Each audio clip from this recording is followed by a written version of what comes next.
Hello दोस्तों, आप लोगों का स्वागत है मेरे चैनल कहानी दर्पण में। आज मैं आप लोगों के सामने एक और कहानी लेकर हाजिर हूँ, तो सुनिएगा। माँ, आप कुछ कहती क्यों नहीं है भाभी को? ऐसे कौन पानी का गिलास लेकर जाता है, वो भी इधर उधर गिराते हुए। मामूली सा एक गिलास संभाल नहीं पाती और आप कहती हैं जाने दो। इसी जाने दो में किसी दिन आप फिसल कर गिर जाएंगी, फिर जाने दो कहती रहना। डॉली अपनी माँ शारदा जी को कहती हैं।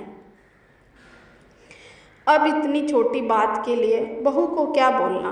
अरे बेटा, एक दिन सीख जाएगी तेरी भाभी, क्यों बेचारी को कुछ कहना, बच्ची है अभी वो। शारदा जी डॉली को समझाते हुए कहती हैं। बच्ची है वो?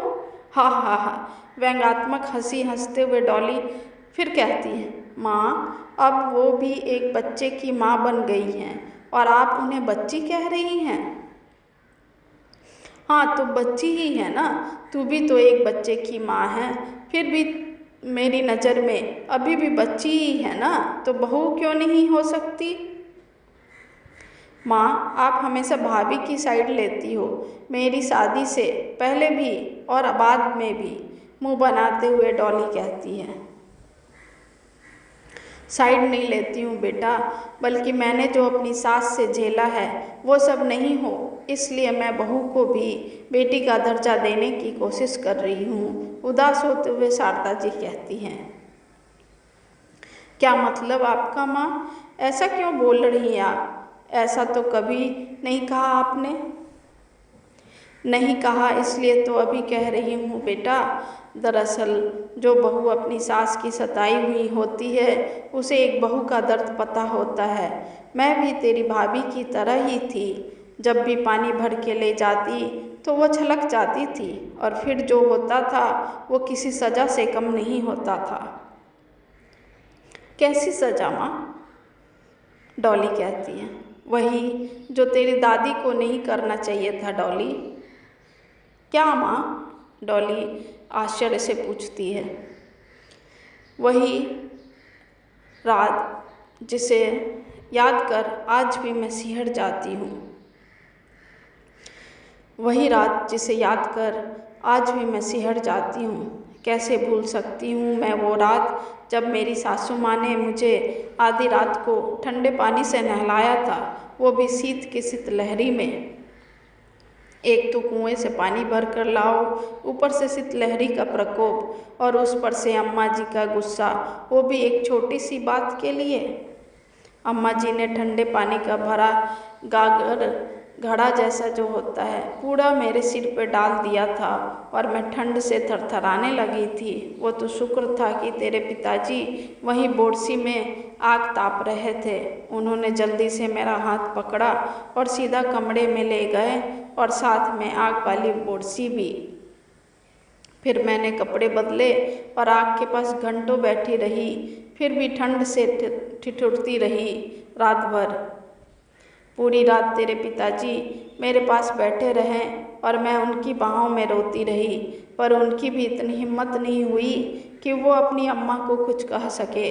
फिर इतना तेज बुखार चढ़ा कि उतरने का नाम ही नहीं ले रहा था। जानती है, पूरे एक हफ्ता लगा मुझे ठीक होने में। कहते कहते शारदा जी की आवाज़ रुआसे हो गए। पर माँ, दादी ने ऐसा क्यों किया? बताती हूँ क्यों किया उन्होंने ऐसा। जरा एक गिलास पानी ला कर दे डॉली। डॉली पानी देती है। शारदा जी ऐसे गट गट करके पीते जाती हैं जैसे वो घटना अभी के अभी घटित हुई हो।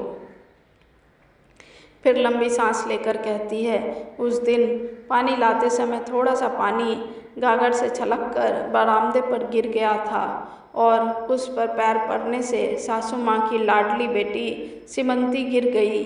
उसे ज़्यादा चोट तो नहीं आई, पर हाँ कपड़े थोड़े गीले हो गए थे। उसी पर उनका रोना धोना शुरू हो गया था और वो मुझ पर आरोप लगाने लगी कि मैं जानबूझकर पानी गिराया था ताकि मैं गिर जाऊं। एक यही तो हैं जिन्हें मेरा यहाँ रहना नहीं भाता और ड्रामा क्वीन बनकर पूरा घर सिर पर उठा लिया था।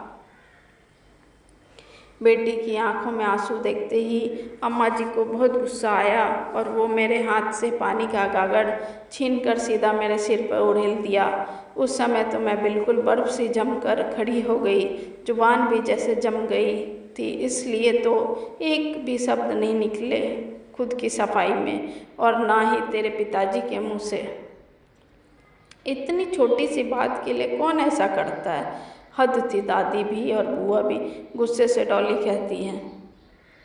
हमारे लिए बेशक छोटी सी बात थी, पर तेरी दादी के लिए नहीं थी। वो तो हर छोटी छोटी बात पर ऐसा ही करती थी। एक दिन दाल में थोड़ा सा नमक ज़्यादा हो गया तो उन्होंने कटोरे को उठाकर ऐसा फेंका कि मुझे पैर में चोट लग गई और इसके लिए कभी उन्हें जरा सा भी अफसोस तक नहीं हुआ।